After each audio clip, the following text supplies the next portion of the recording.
Well, hello, everyone. It says we're live, and it's Tuesday Facebook Live. It's 4 o'clock Pacific, 6 o'clock Central, and 6 o'clock here in Costa Rica, 7 o'clock on the East Coast, midnight in Dublin and in London, 1 a.m. in Italy, and it's 3:30 in the afternoon, I think, in New Zealand on Wednesday. And it's Facebook Live, and welcome. Welcome to everyone. And I'm so thrilled to have my friend, Dr. Alan Christianson, here today. Alan, welcome. Hey, Tom, I'm super happy to be with you. Good to see you, my friend. Oh, thank you. You know, whenever I think of you, I just miss not seeing you. In years past, we see each other 2-3 times a year at mastermind groups and things that we try, and we support each other's projects over the years. Alan's a good friend, and he is the go-to guy in the world on thyroid function and thyroid dysfunction. And that's what we're going to talk about tonight, is thyroid function. And Dr. Christianson's most recent accumulation of information is his book that is about to come out. I believe it's about to launch. Is that correct? You're right, Tom. It's going to be a week from today. Oh, how great, how great. And it's the Thyroid Reset Diet. And so I'm really thrilled to talk about this concept today. The first thing I want to ask you, many of our people will know the answer to this, but many won't. And I think it's critically important. What is the thyroid and what does the thyroid do? Yeah, it's a little lump of tissue that sits about, imagine wearing a bow tie. So that's about where it is. That's about how big it is. That's kind of the shape of it too. So just below the skin, and it's along the front of the neck there.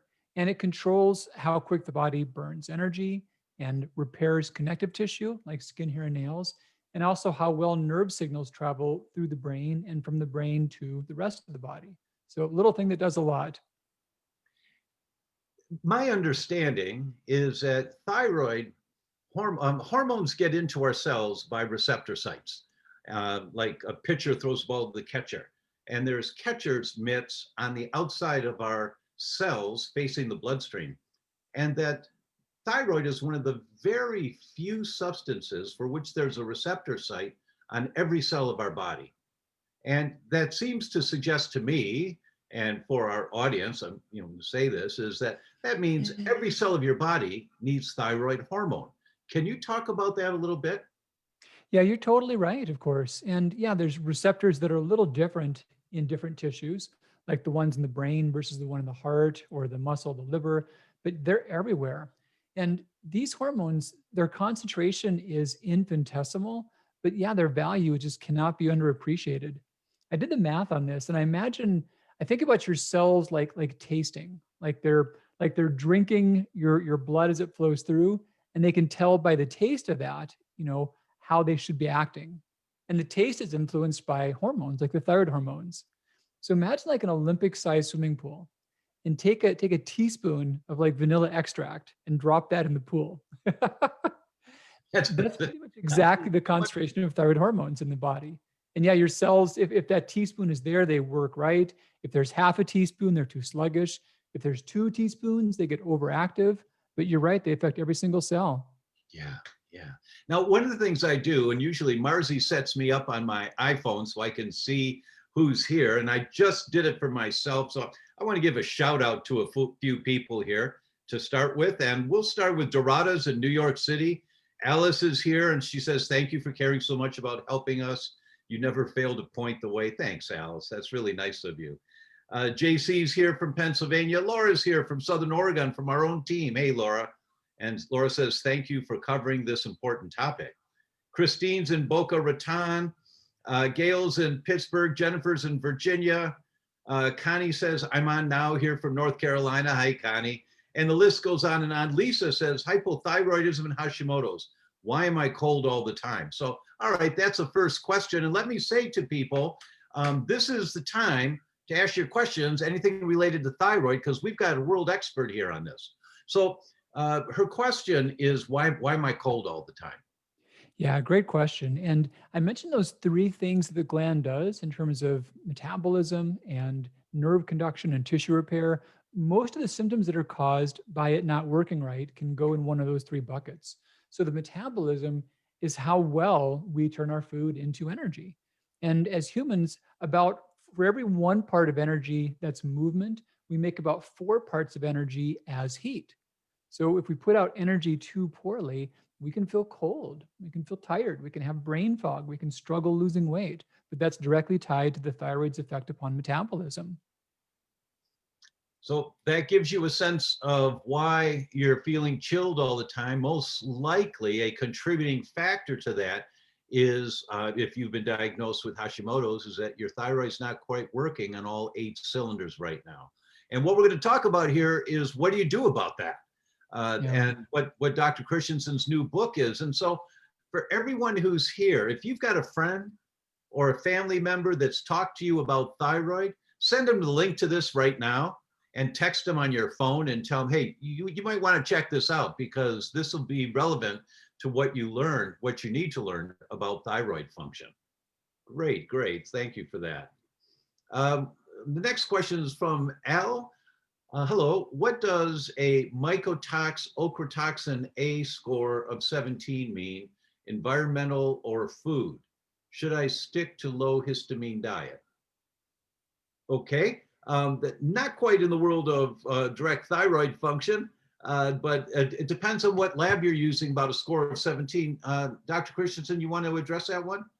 It's a generalization for sure. Thyroid gland is thought of as the canary in the coal mine when it comes to a lot of environmental toxicants. And that's because it's got a unique pump.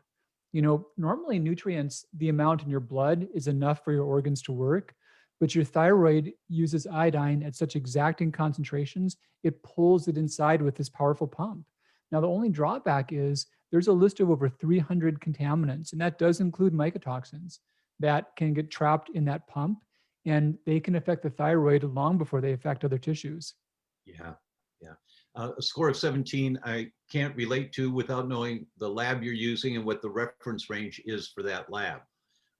Some labs have different scales, and so we don't know if that means high or low, but that is how mycotoxins might be impacting on thyroid function.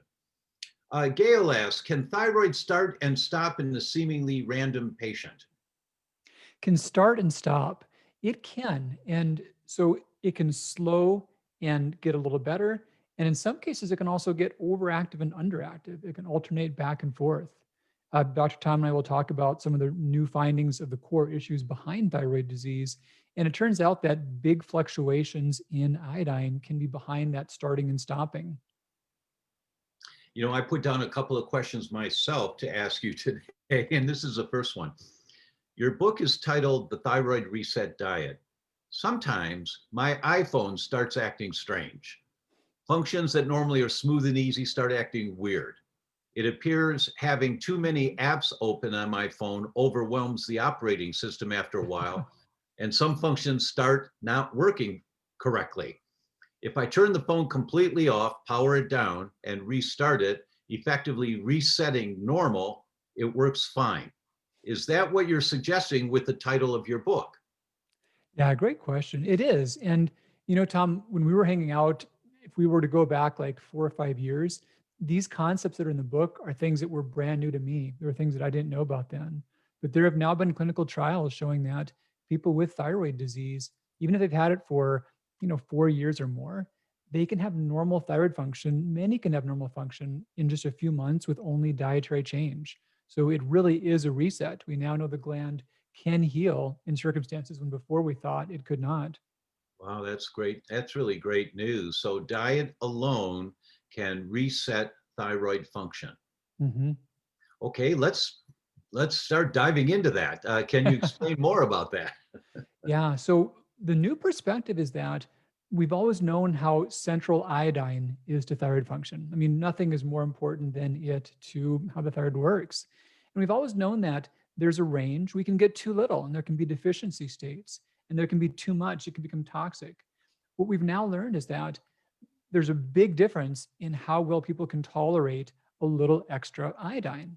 And there's many to where they could get, a few hundred extra micrograms here and there and do totally fine with it. But they're really not the ones prone to thyroid disease. So those who are prone to thyroid disease, the small excesses can be harmful for them.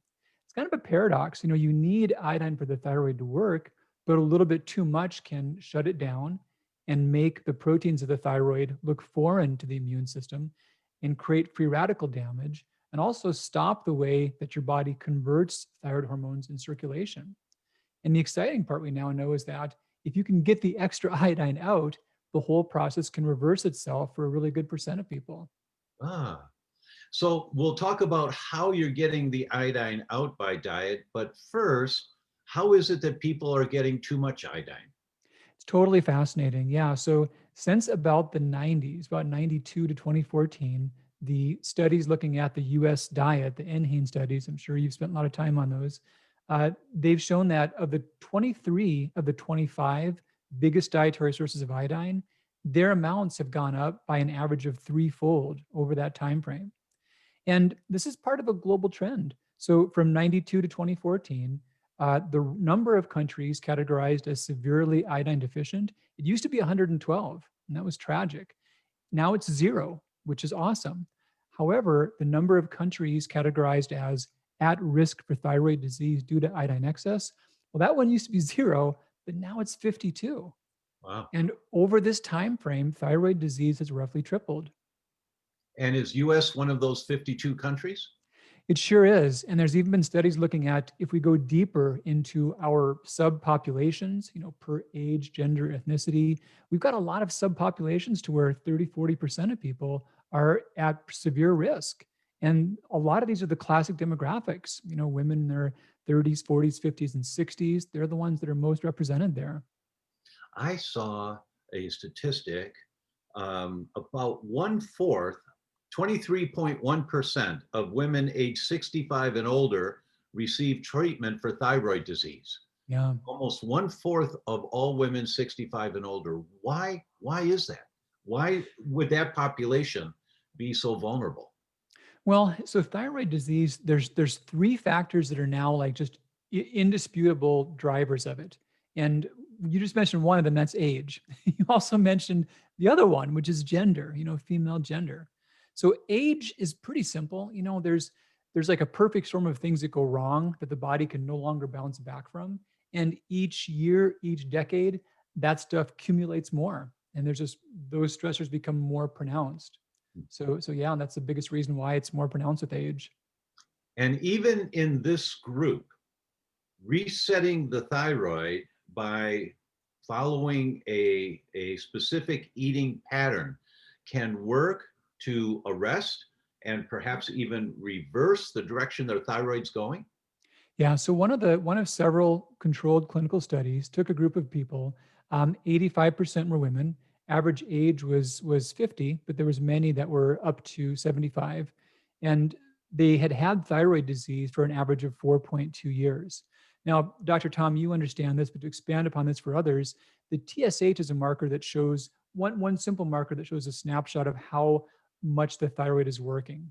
The higher the number is, the less active your gland is. The lower the number is, the more active it is. When you get somewhere above 2, it looks unhealthy. When you get above 4.5, it's no longer normal. So in this study, their average score was 14.1, and many had scores of 50 or 100 or greater. And they did nothing other than control their iodine very carefully, get it to a low range. And in 3 months, 78.3% of them had normal thyroid function. Wow. Wow, that's jaw dropping. Yeah. That is And jaw dropping. of those who didn't, there was several to where they were still excreting high amounts of iodine. Basically, they didn't find all the sources in their diet, or maybe they weren't trying as hard as they could have. So they didn't get better because they weren't really doing it. And there's Yeah. another group to where they got better, but they started so far away that they weren't normal yet, but they were rapidly heading there. And the last group were those who did it right, but their levels didn't improve at all. That was only about 3% in the study. Wow, 3%, which meant 97% were doing better or had reversed the condition. They were doing better, or or we don't know because they didn't get to the right level of iodine reduction. Trillion asks, I have Hashimoto's, I can't gain weight. can't tolerate heat, digestive issues, and I want to know why is it so different from person to person and my symptoms don't align. Yeah, Trillian, that's an awesome question. So, two big thoughts about that. So, one of which is that I mentioned before about how you can have some symptoms from too much thyroid and some from too little. It's true, but what's not always expected is that those symptoms can look opposite. You could have too much hormone and have symptoms like too little, or vice versa. That's one thing. Another point is that there was a big study done in 2000 called the Colorado Thyroid Prevalence Study. They tracked about 12,000 people at a health fair, and they looked at how symptoms predicted thyroid disease. And what they saw is that there's certain classic symptoms, and you mentioned a couple of those, but people rarely have many of the symptoms. Of the top 12, people usually have between 2 to 4, and they can have a totally different combination from one person to the next. So it's really common to say, how could I have thyroid disease if I can't gain weight? Well, that happens. Many people are like that. Not everyone gains weight from it. People get a distinct pattern of symptoms from one to the next. And so, from your experience with your uh, uh, thyroid reset diet that you've used now with many, many patients, have you found that there are some presenting characteristics, some symptoms that thyroid patients have that likely will respond better than some of the other symptoms people may have? Yeah, that's a really good question. And better and also more quickly. So, as a generalization, some symptoms relate to how the body is repairing its connective tissues. And hair loss, tendinitis, bone thinning can be that. Those are the ones that are the slowest because that depends upon now your chemistry is better. We've got to wait for those old cells to pass away and new cells to take their place. And that can be 6, 12, 18 months. Those are always slowest. In terms of ones that respond the best, the ones that are related to the metabolic rate are often most consistent to improve. And the exciting thing, too, I've even heard people say, why should I bother? I don't have a thyroid. There's two parts of it. So, one part is that when you control iodine and get it to a good range, yeah, your thyroid may work better again. That's cool. But if you don't have one, the other part of it is your body can respond better to the hormones that you're taking. You can absorb them better and get more benefits out of them. Well, that's a really good point. For people that don't know, thyroid surgeries are fairly common, and many people don't have a thyroid anymore, and they're dependent on their prescription for thyroid hormone, which allows them to function in life, which is a good thing. But you're saying even those people can improve. Yeah, they won't not need thyroid hormones, but they can often see symptoms that have persisted even though they're on thyroid hormones. Those symptoms can get better. And do people find as their body starts functioning better, I would assume it's kind of like a thyroid resistance, like insulin resistance, that as their body function starts changing, they need a little less thyroid hormone to get really good function? And you bring up an awesome point. Yeah, you know your stuff. So as their gland works better, as they respond better to the hormone, those who are taking thyroid hormone, they might not need the same amount. And that's a good thing longer term. It's important to catch that. In the book, I talk many times saying, hey, when you do this, check your scores in a month because your medicine may no longer be a good fit for you. And that can be a danger if it's not caught. Right. And you mean the dose of the medicine may no longer be a good fit, that you're Yeah, taking too much because your body's working better. that's And, right. and you have to be aware to monitor that. So you have to be aware of this possibility that your body's going to start working better. And you may need hormone for the rest of your life because your thyroid had to be taken out or it was irradiated. But you need to know how to monitor this to make sure that you don't start getting symptoms of excess hormone. That's right. Glenna comments says, hello from Austin. Can you even heal the thyroid? Yeah, Glenna, as I mentioned in that study, you can. And if Dr. Tom had asked me this question 4 or 5 years ago, I would have been less optimistic about how common that can be. But you definitely can. What we now know is that the thyroid, it's got a protein called thyroglobulin, and that's what it makes its hormones out of. Now, I imagine it's like you got a big van that's got 13 seats in it for carrying passengers. So thyroglobulin has specific sites that can hold 13 different iodine atoms. And once it's got them there, it bends and twists, and now you make thyroid hormones. Well, when there's chronically an excess of iodine, you can get 60 iodine atoms in the van rather than 13. So you can imagine people like standing up and sitting on top of each other and what chaos that would be. So if you can get the extra ones out, then those proteins can change and the body can stop attacking them. And the cells have a chance to regenerate because the free radical damage is down. But the body is more resilient than I even thought. That's very cool. Very, you know, you wrote something in your book, and thanks for sending me an advanced copy. You said, but we know that thyroid disease is a process, not a permanent condition. Thyroid disease needs a surplus of iodine to keep going. And once that excess iodine is eliminated, the thyroid can heal. Now, if I were to say that to my traditional endocrinologist friends, or they would say, what do you mean thyroid disease needs an excess of iodine? Are you saying that all thyroid disease needs excess iodine, or there's a correlation? So my question to you, is it all thyroid disease? So anyone that's having thyroid dysfunction should be looking at the likelihood that they've got excess iodine? In terms of things that, and I should expand a little bit. So thyroid disease is a large, large category. And early along in the book, I mentioned that I'll mostly be referring to it generically as hypothyroidism and Hashimoto's. So these statements are somewhat true for hyperthyroidism and Graves' disease. And we also know that excess iodine is a contributor to thyroid cancer. But as far as the disease reversal goes, this is more specifically studied on hypothyroidism and Hashimoto's. And in terms of the causal link, we know that there's really there's no common models now by which thyroid disease develops in the modern world otherwise. In the past, it could often develop from like irradiation of tonsils, or we could see medications like lithium or amiodarone that causes it. Actually, trauma can cause that as well. But the garden variety of spontaneous, unexplained hypothyroidism, this is likely the largest known single driver. Thank you for that. Um, Kat says, and hi, Kat. Kat says, I just found out that my levothyroxine, been on it for 15 years, could cause breast cancer. Why? Also found out it has cornstarch in it. Ugh. Hey, Kat. So the first one is just not true, thankfully. So levothyroxine is an analog of the body's main thyroid hormone, also called T4.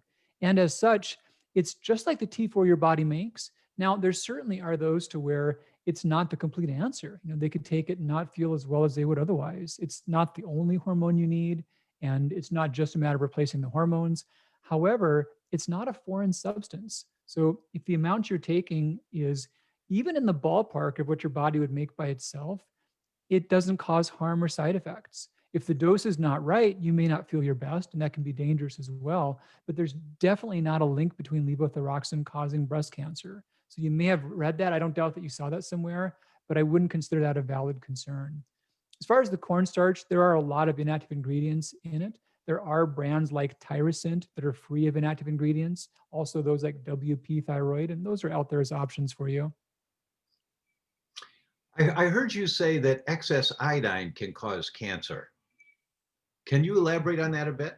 That's fascinating. So, cancer itself, and specifically the most data on breast cancer, there's actually a big paper that I just came across looking at urinary iodine concentration and all-cause mortality in US adults. And they've shown that those who are on the higher side of normal have the highest risks for total mortality. And much of that is cardiovascular, and it's thought to be just from abnormal thyroid function, but a lot of it is cancer. And some of that is thyroid cancer, much of it is not. In Japan, some speculated that iodine was actually good for breast tissue because Japanese women have lower rates of breast cancer.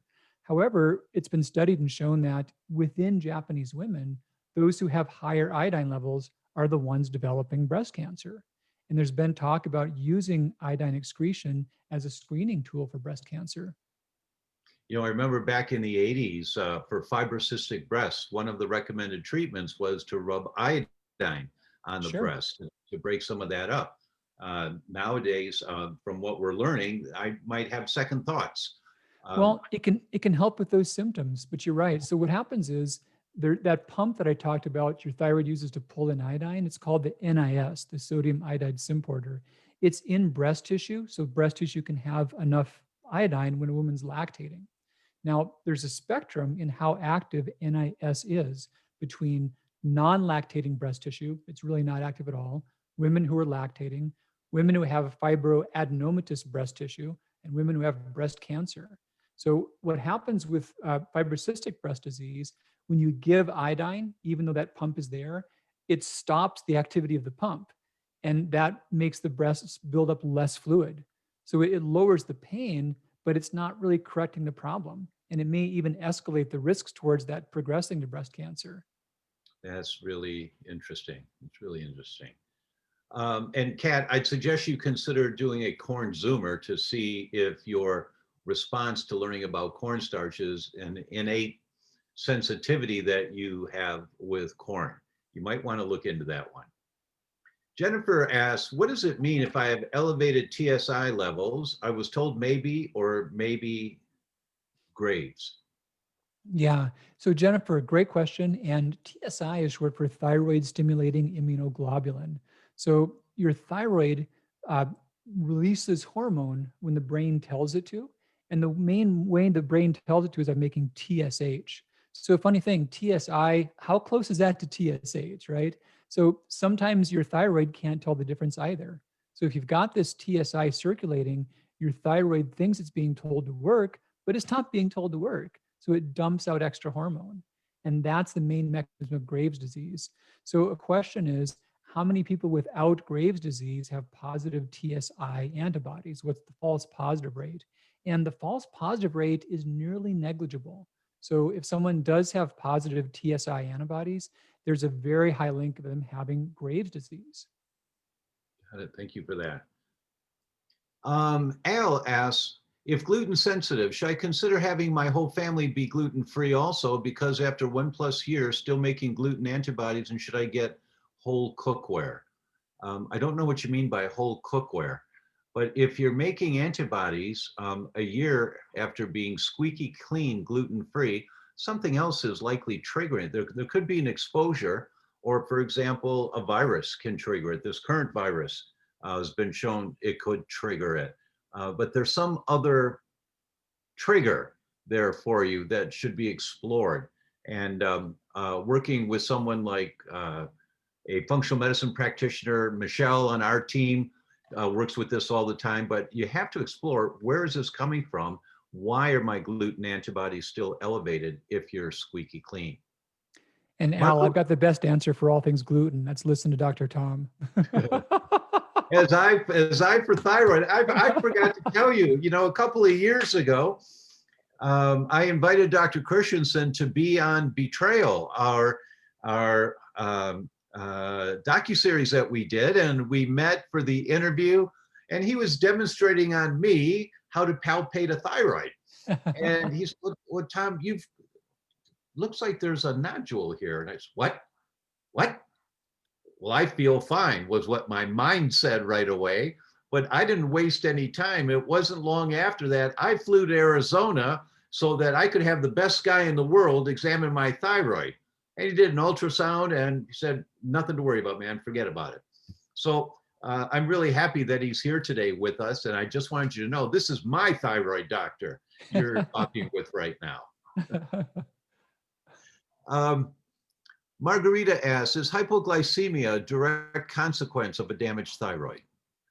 Boy, it can be from so many things, a lot of dietary factors. If your thyroid function is off, it sure can. If someone has thyroid disease and they've got stable thyroid levels, it's not always causing symptoms for them. So if you're not already on thyroid treatment or suspecting it, you certainly should screen that along the way. But yeah, consider many other factors as well. Your diet, your body's gut health, your adrenal cycles, your liver function, all sorts of things like that, your sleep quality. Agreed. Let's see. Gail says, well, if iodine can make thyroid start and stop, could that correlate with low iron symptoms? Is iodine the chicken or the egg? Well, iodine can be the cause of thyroid disease. And if someone has thyroid disease, they will be more affected by symptoms of low iron. There's a lot of ways. So the main enzymes that form thyroid hormone are called heme-dependent enzymes. They need iron to work properly. And the other big thing that happens is that there's a condition that has huge overlap between thyroid disease and iron absorption called atrophic gastritis. It's also been called thyrotrophic gastritis because it's so common. So of those that have autoimmune thyroid disease, 30 to 40% have an autoimmune disease that can damage their gut in ways that can make them not absorb iron orally. So yes, many connections with thyroid disease and iron.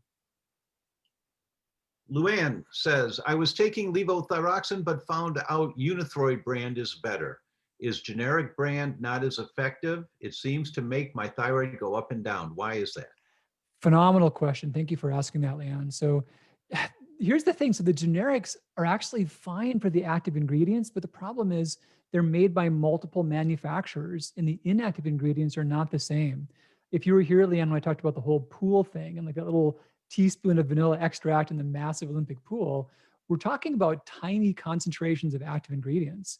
And so when the binders and fillers, when they're different, you're kind of like starting over because you won't absorb them the same way in your body with a different set of binders or fillers. So the drawback about generics is that you can go to refill, and even though they've got guidelines that control the active ingredients, a different company can make the same generic with different inactive ingredients. And you're exactly right, your levels will go up and down. I'm worried about the generics in terms of if they come from China, especially, or India, the risk of having heavy metals and toxic substances as filler appears to be higher. Sure. You know, Leanne, two more points about thyroid levels fluctuating. One of which is that if you're taking almost any vitamins within 3 days of your thyroid tests, your levels will not be consistent. Small amounts of biotin can do this, probiotics can do this. Another thing is that there's 5 big considerations to get consistent thyroid levels, one of which is to take at the right time of your menstrual cycle. If you're a menstruating woman, between days 10 through 20 of your cycle, you cannot get accurate thyroid levels. They will be off because of your hormonal changes. So time of day is also a factor. Fasting is a factor. Doing it before your thyroid medications, no supplements, and the right time of your menstrual cycle are all important. Quincy makes a great comment, says, I know nearly nothing about the thyroid, but I love learning new things, watching your live videos. Thank you for doing this. Thanks, Quincy. Well, you now will know more about thyroid and this thing about iodine, which, you know, it's one of the questions I had for you when I came out and practiced 40 years ago. It's so weird to say that. 40 years ago. It was 1980. You know, we opened on Valentine's Day, 1980. That's cool. And one of the things that were taught back then was to check iodine levels. And a no-brainer way of doing it was to use a little iodine swab on your abdomen. And where are we today with information about using an iodine swab to determine if you have enough iodine or not? Yeah, so iodine on your skin does absorb. And actually, one of the sources of hidden iodine can be cosmetic products. The FDA banned iodine from hand sanitizers a couple of years ago because so many hospital workers were developing thyroid disease. And they're working right now on banning it in cosmetics. But about a third of hair products, skin products contain iodine ingredients, and the levels are real. So the question is, do we absorb iodine across our skin more if we need it and less if we do not? And there are things like that in the intestinal tract for some nutrients. We talked about iron a moment ago. There are proteins that adjust our iron absorption based upon our needs. And there are a lot of things that do absorb across the skin, but we have no mechanisms on the skin to be selective. So no ways to really choose more or less. There's iodine and then iodide, which is its oxidized form. So when you paint it on the skin, it interacts with the oxygen and it becomes clear because it becomes iodide. So most of it vanishing is it just oxidizing to iodide. It's still there, but you can't see it. So it sounds like it's not really an accurate biomarker. Unfortunately not. It should be handy if it was. And how can we check our iodine levels? That's a tricky one. So there's honestly a lot of ways that are easy for checking large groups of people, but there's so much fluctuation from moment to moment that there's not a lot of great tools for individuals. Now, there's knowing how much iodine you ingest, and then there's knowing how much iodine, if your thyroid is staying steady, accumulating, or getting rid of it. And there is one test that can give you a sense of which of those three categories you're in. It's a urine test, but it requires calibration based upon creatinine. So it's called a urinary iodine to creatinine ratio. And it's not the same as a regular urinary iodine test. But if those scores are below 50 micrograms of iodine per gram of creatinine, then you're likely at an effective iodine detox. If they're between 50 and 200, you're probably staying steady. If they're above 200, you are accumulating more iodine in your thyroid.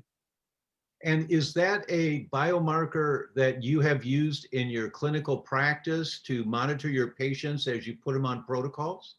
Yes, the utility of it is rather narrow. It's a funny thing, but the studies that I mentioned, they've checked people in various ways beforehand, and the levels of urinary iodine don't predict who responds and who doesn't respond. So it's not something where you say, "Oh, I'll test myself to see if this would help me or not." That's just not predictive. However, those that don't respond, it can predict those who got to a certain level of iodine detox and those who did not. So Mhm, if you try it, you don't get better, then you can think about that to see, will this just not work for me, or was there some sources of iodine that I missed? mhm. Okay. Um, do toxins like glyphosate affect thyroid health and overall health? Any advice if it's being sprayed by health association landscapers in a community? Yeah, for sure. The more you can keep your toxic burden lower, the better. And just across the board, things that are toxic and not and foreign to the body are never helpful. Yeah, agreed. And in terms of if you live in a community and you don't have control about how they take care of the lawns and things like that, you certainly can have the board agree that you be notified when the area around your home is going to be sprayed. And on those days, you close your windows and get an air filtration system in your house if you notice that you're sensitive to these things, or even if you're not noticing that you're sensitive. When we came to San Jose, we're in Costa Rica right now, and we live in the jungle. It's a lovely place, but for the birth of our son, which occurred 10 days ago, Wow. yeah, That's uh, so awesome. So it happy for really is. We're so grateful. We came to the city, and we came to the city just in case there would be any complications. I didn't want to be out in the jungle 3.5 hours from a good hospital. you. Yeah. So we rented a house in the city that rents out for home births because we planned a home birth. And it was all airy fairy. The angels are here, and the energy's good in the house, and all of that. And it's a beautiful home. Well, we get there, and we notice on day two, there's mold in this house. There's what first thing I did immediately ordered an air doctor, an air filtration system, and we'll put a link in here for you because I looked on and I saw the evaluation that said the top 10 air filtration systems in the U.S. Air Doctor was number one, and so we ordered an air doctor and got it here, and it's sitting here next to me now. But it was going to take a week to 2 weeks to get here, so we left that house. I'm not going to keep my pregnant wife in a house full of mold, right? But I got an air doctor, and it clears the air. So if you have a chemical sensitivity, you might want to consider having a little more control over what you're breathing in on a regular basis. Connie asks, is it true that the brand name Synthroid medication is better than the generic brand levothyroxine? Yeah, Connie, back to the point about just generics and the fluctuations from manufacturer to manufacturer. Even the conventional thyroid experts, they all recommend against generics. They all encourage sticking with a particular brand. Mhm. And Connie, Synthroid, I'm not sure if it's still the case, perhaps Dr. Allen, a few years ago, Synthroid was identified to have gluten in it as one of the fillers. And I saw a study on hypothyroid patients that they monitor the TSH, which is a way of telling you monitor the effectiveness of your medication dosing. And they found that people who were gluten sensitive, if they went on a gluten-free diet, they required 49% less thyroid hormone to maintain a healthy TSH.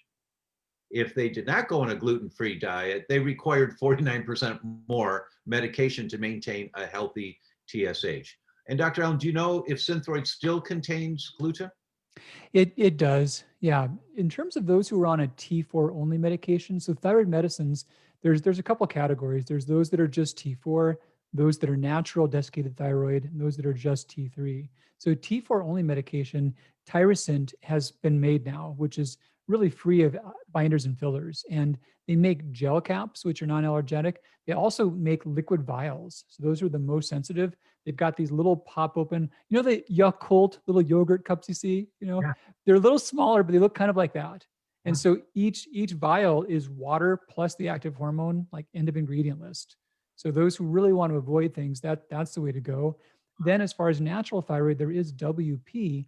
That one is desiccated pig thyroid, and then it has MCT from coconut and inulin from Jerusalem artichoke, and then nothing else besides those. So those are the cleanest options for thyroid meds.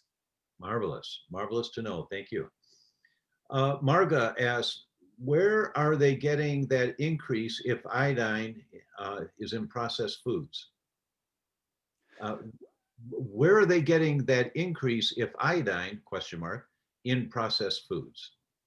Well, so in terms of the biggest food sources, this is one of the cool things about listening to Dr. Tom is that processed grains are one of those. And it's wild, but you can go to the store and buy some random bread, and you might find 1,100 micrograms in a slice of bread.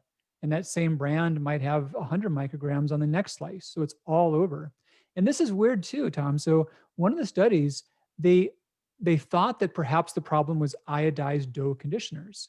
So they separated breads that had iodized dough conditioners on the label from those that did not, and then assayed iodine content from batch to batch. They had a lot, it was variable.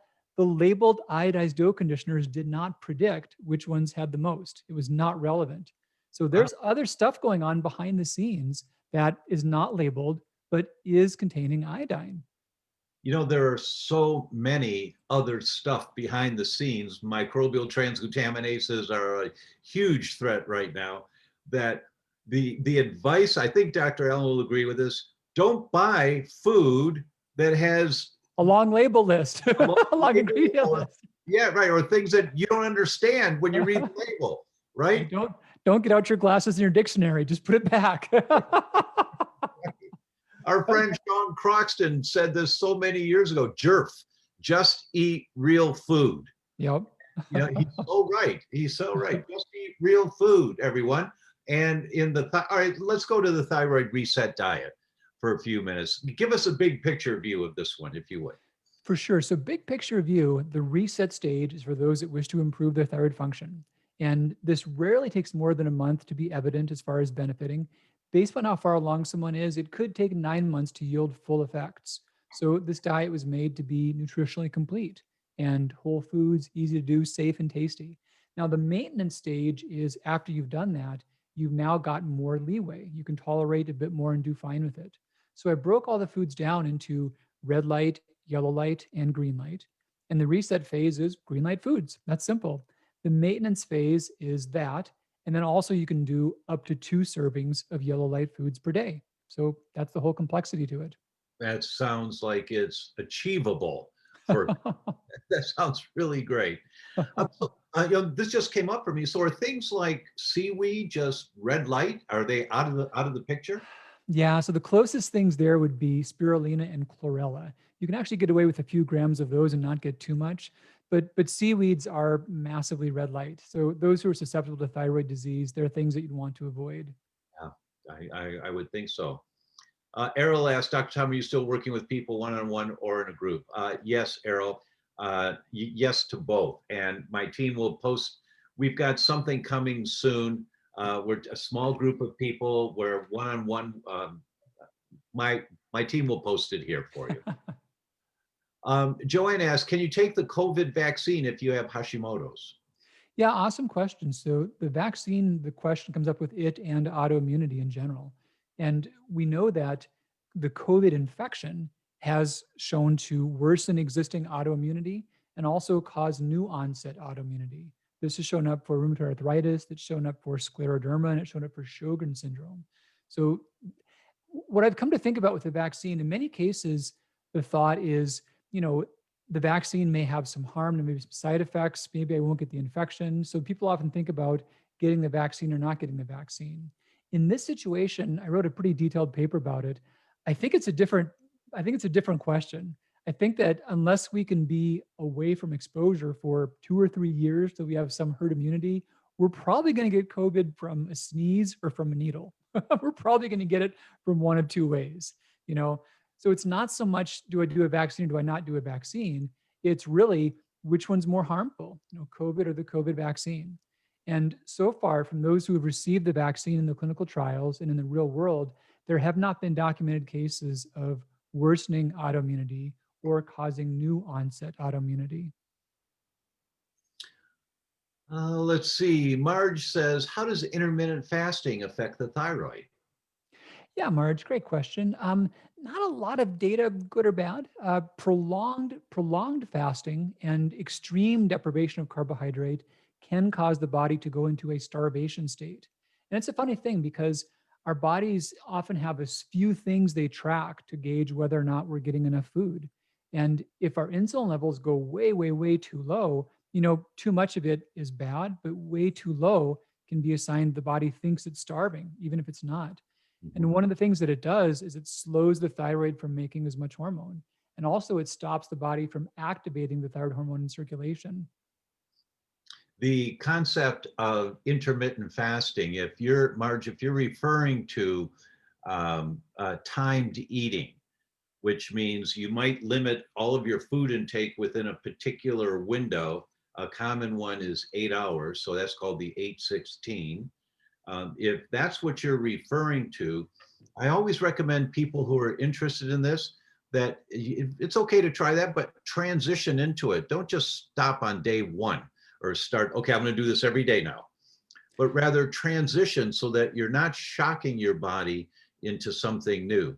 I personally haven't seen any problems with the 8-16 for anyone with an autoimmune condition, except type 2 diabetes or type 1 diabetes, where we have to be monitoring their blood sugar to make sure that they're keeping their blood sugar stable enough. The closest study that I've seen was actually done on those participating in Ramadan. So it may not be a perfect comparison, but they were fasting for similar time frames throughout the course of the day. And they did see an average increase of TSH scores by about 2 to 4 points during that window of time. However, they did not see signs of persistent thyroid disease emerging from that. Oh, that's interesting. Thank you for that. Yeah. Gail says, can excess iodine cause protein craving? Not that I'm aware of, Gail. That's a new question on me. I've not heard that either way. Sherilyn asks, how is the thyroid reset diet different from the AIP diet? Oh, wow. Awesome question. So, this is a fun thing I stumbled across. I've heard many people talk about doing different diets that have seemed to help their thyroid. And I've not seen clear reasons why they would have worked, but I didn't doubt their experience. So, there's one published study on the AIP diet and thyroid disease. It didn't seem to help, but people seem to feel a little bit better. They didn't change their thyroid numbers. There's actually a couple studies showing that vegans have lower rates of developing thyroid disease. And I thought, how could these diets, which are almost like opposite, how could they possibly both have some effects? So I ran the numbers and did analysis on the most common menus for AIP and most common menus for vegan, and then most common menus for standard American diet. So the standard American diet can easily have 500 to 2,000 micrograms of iodine per day. The average vegan diet is about 60 micrograms per day, and the average AIP diet is about 70 to 80 micrograms per day. So they're cutting out a lot of the big iodine outliers, even though that wasn't their intention. And I think that's why it's often helpful. So the thyroid reset diet, I don't really cut out any food categories, but all the food categories I talk about which versions of those are these big iodine outliers. We have a few questions on how do you test for iodine, extra iodine, iodine and selenium.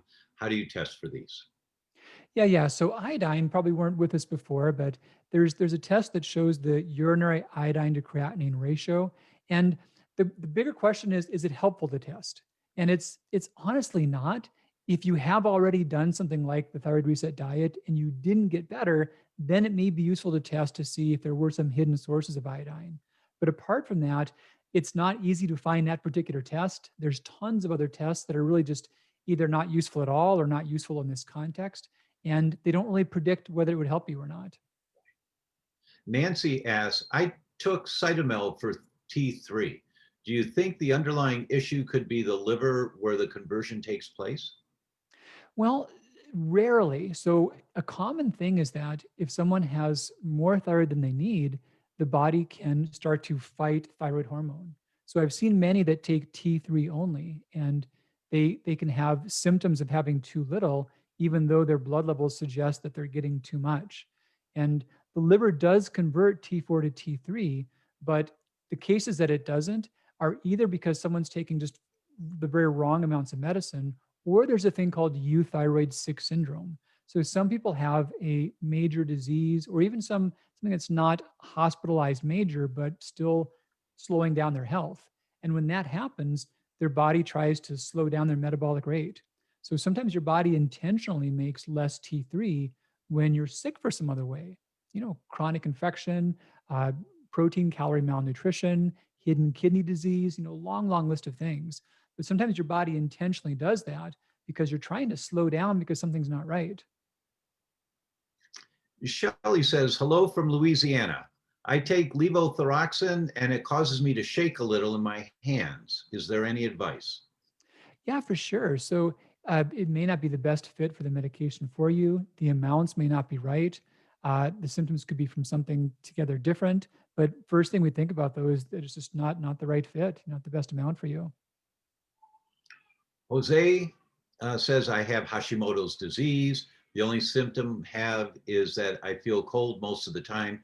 I recently switched to a pescatarian diet because I wanted to be on a vegetarian diet, but I don't want to leave out all animal proteins. Should I be concerned of the iodine intake and revise my diet? Yeah, Jose, take a peek at the book if it's an option for you. But this part that makes me the most nuts about it is that many types of seafood are high in iodine, and seafood is so good for us. There's so many health benefits. So, iodine content of food is something that's very hidden. It's not on food ingredient lists. It's not labeled as far as amounts in the food. And try Googling lists of iodine in food. You won't find that. You can go to all the apps or databases like Chronometer that give you all the nutrients. They don't list iodine. So I spent years scouring together on USDA databases and reports. And I made a list of 600 foods. And each one I had about like 50 different sources. So I did a lot of statistical analysis to show like the ranges of iodine, the median scores. The short version of all this is that there are some versions of seafood that are safe. And so I did put those in there, and seafood's great to have in the diet.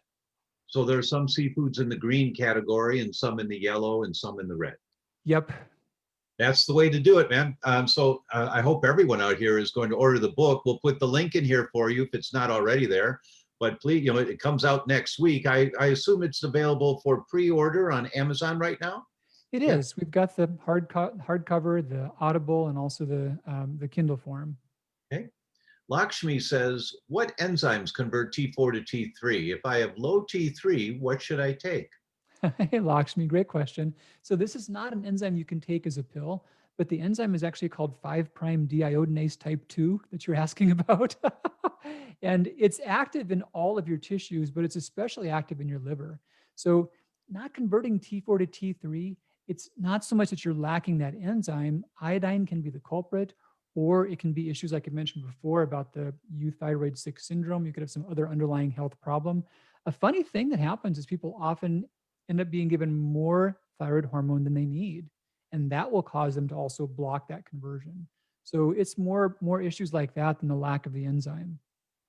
In years past, we would hear that selenium insufficiency or deficiency may contribute to sluggish T4 to T3 conversion. Is that still accepted as part of a protocol to consider? Selenium is an important thing, and all the ways your body makes and regulates thyroid hormones, it's helpful for that. Yeah. I encourage, it's a funny thing, but there's been papers showing that dietary selenium and supplemental selenium seem to work in different ways that both have some utility. So I encourage 50 to 100 micrograms in supplementation, and I encourage a couple Brazil nuts per day along with a healthy diet.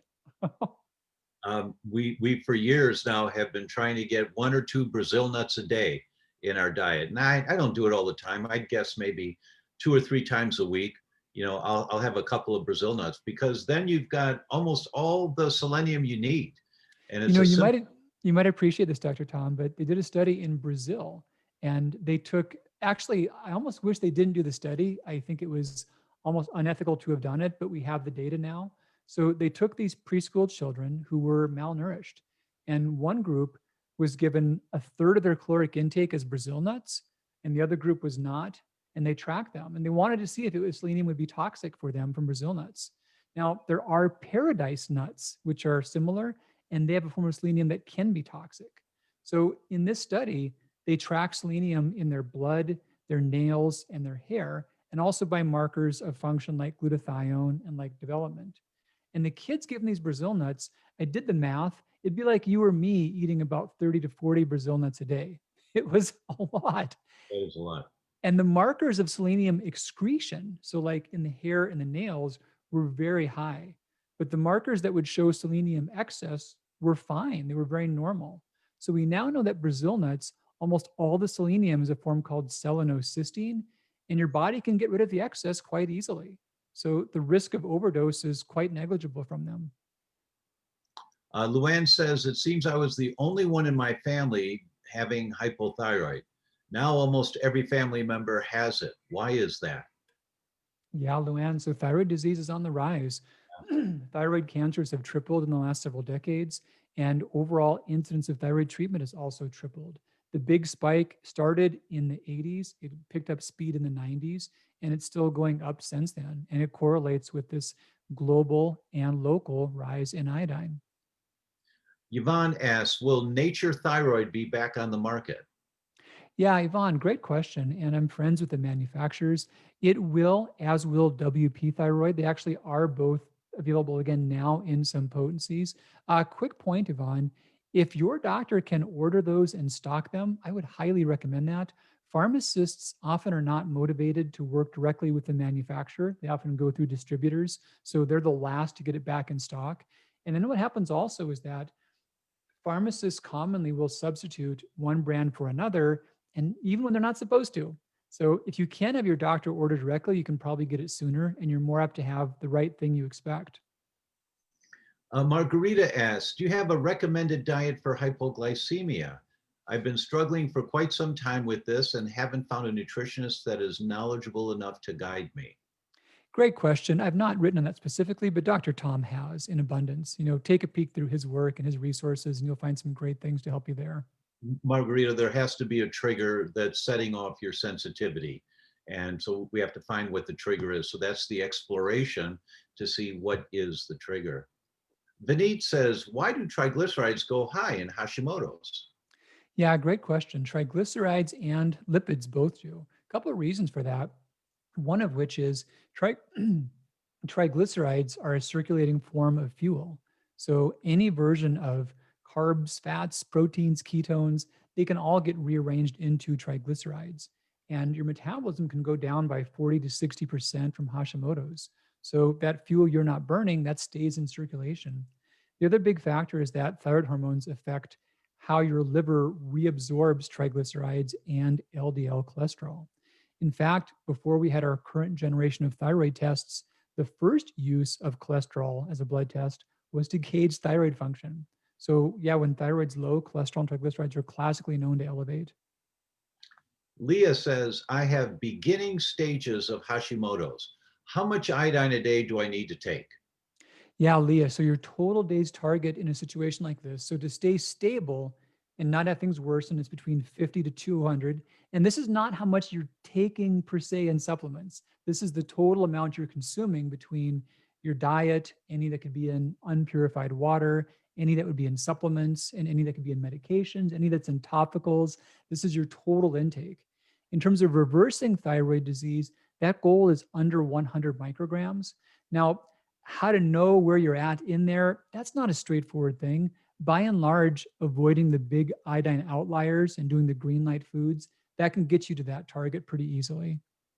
It sounds to me, from what I'm hearing about Dr. Christianson's book, is that for anyone that has a interest or a need to look at this, which I think is most of us, because thyroid's the most common autoimmune disease that people develop. So I think most of us will benefit from this if we give this a 30 to 60-day trial and just see what your markers say, right? So you spend 15 bucks and you order his book, you write a little review at Amazon because it really helps for the author, you know, the big picture. So Amazon gives more attention to it. But you order the book, you take a look at it, you say, all right, you know, I can try this, because there's so much. Obviously, we're talking to a world authority here, maybe the world authority on this, on how to function and how to deal functionally with thyroid issues. So my suggestion to everyone here, order the book. So let's support this guy in his world of what he has devoted his life to, and that is thyroid function. He also did a great book on adrenal reset a couple years ago, but this one right now we're talking about is thyroid reset. So my iPhone, you know, it works well most of the time, and but sometimes I've got to shut it down and I've got to reset it. And for many of us, we have to reset our thyroids. And so that's what this book is about. Now we've got 99 plus more questions here, but we're out of time, right? So I hope what we've done here is given you an introduction to a big picture about how frequent thyroid issues are a problem, but also a path to follow, a non-threatening path to follow. Order the book, do the green light foods for 30 days and determine where you are and follow the guidelines that Dr. Allen gives you, and then take the time to write a review and post it in Amazon. I ordered the book 2 months ago and I wasn't sure, but I gave it a shot, and my gosh, I felt better in 3 weeks. And oh my gosh, my antibodies dropped, ... next time we had the blood draw. Well, Alan, thank you so much. I mean, we could just go on for a couple of hours. Yeah. Good to see you, Tom. It's really good to see you too, my friend. And for all of you out there, thank you so much for joining us. Please take a moment now that you've been here for the entire hour and share the link with your friends, people that you know who have talked about thyroid and said, you know, I think my thyroid ... Send them the link to this one so they can watch it and they say, oh, there may be something I can do that's non-threatening and may be helpful. And with that, thank you all so very much for being with us, and we will see you again next week. Thank you.